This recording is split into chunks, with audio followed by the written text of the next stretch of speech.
So something I discovered the other day, after I talked about it in my last video, is that rock and roll taco that I was so excited about because I thought that it was, like a record shop and a taco shop with the signs next to each other. Turns out it actually exists. So in the high desert, there's a place called Rock and Roll Taco. So if you want to go there to Southern California and come up to the desert or down to the desert or wherever, there's a taco shop called Rock and Roll Taco. I've never been there. I tried to go there once with Kelly during my morning break at school, but it was not open, so we've never gone. But I just think that's amazing. Rock and Roll Taco, Rock and Roll Taco. But yeah, so it exists. Another thing that I thought was really cool that I've discovered lately is there's a Winchell's on the one of the main roads that I take to go to school every day, and it is open 24 hours. And I go there pretty much every school day around like 10 o'clock just to, like, have a bagel because they have this excellent bagel and drink special, and I love me some bagels. The coolest thing about this Winchell's is that I feel like it's going to be kind of like my Central Perk, like Friends is to Erica's life as Central Perk is to Winchell's. So pretty much, like, I just wanted to get to the point where somebody can come by my house and, like, see my car's not here and immediately just know that that's where I am. Just that I have, like, a place to hang out, and, like, they'll know me by name and I'll have, like, a usual. I think that would be pretty awesome. I don't know. I think things like that are cool. I think it's probably just because I moved a lot as a kid. Moving on. So, I haven't made a video in a long time for several reasons that are all completely valid and boring as hell. Things have been really weird lately. Me being in school for the first time in a long time is weird, especially because this is just a weird thing. I'm going to school in my hometown, and pretty much everybody who has graduated from these 5 schools, if they don't go off to college, which actually more and more people have been, so I'm actually kind of proud about that. I really like to advocate, like, higher learning most of the time, says the failed college dropout. Can you fail at dropping out of college? Because I did. So my parents pretty much pressured me. It's like free rent in return for, like, going to college, which is kind of not fair because I have to pay for it. So it's really not free because I'm paying about the same month per semester for college as I would be for, like, rent.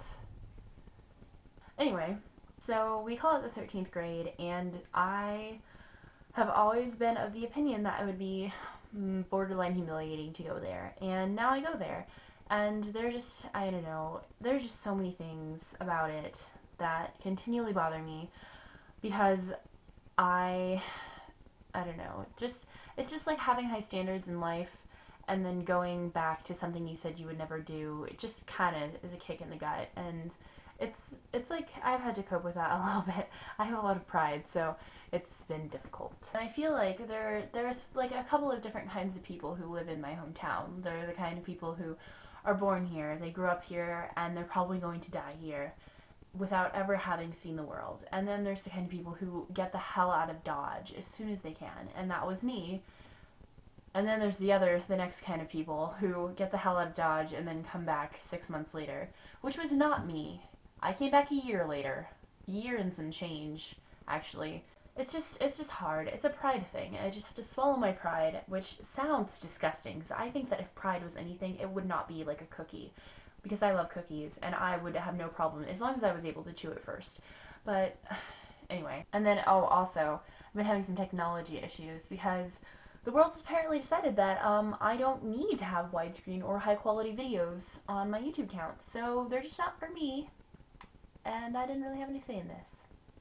Something that really has been good about lately is that I've become more and more focused on my future life goal, which is to write. And I realized, because I looked at my channel the other day, and I had put in the info that, it was going to chronicle my quest to write. And this is something I have not done because I haven't been writing.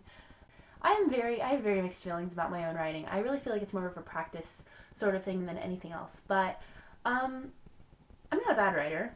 I'm not an amazing writer. I think maybe one day I could come to be a good writer, but it takes practice and, like, life experience, and that's just something I'm not really getting here because of the whole being stuck thing. So it's going to be about a little less than a year before I can transfer to a university, and that year is going to be horrible, but hopefully I will have this and, you know, many other varied activities to keep me from blowing my brains across the room.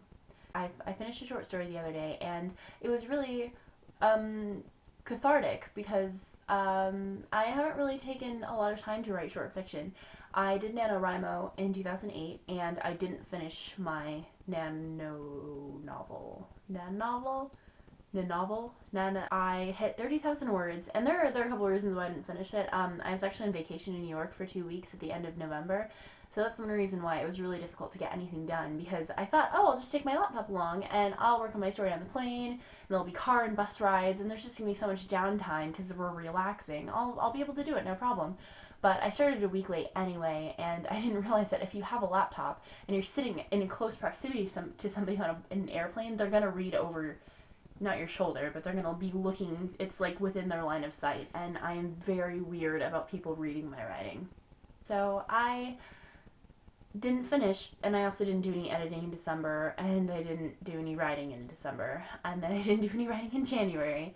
I started working on it a little bit again, but I realized that I undertook this huge project, and I really didn't do much planning, and that's very, very like me. Sometime soon I'm going to start working on it again. I just have to do the outline first, and I need to be inspired to do that. So if you feel like inspiring me, please, I would appreciate it so much. I am crazy excited about NaNoWriMo 2009, and I'm probably going to start outlining my novel soon.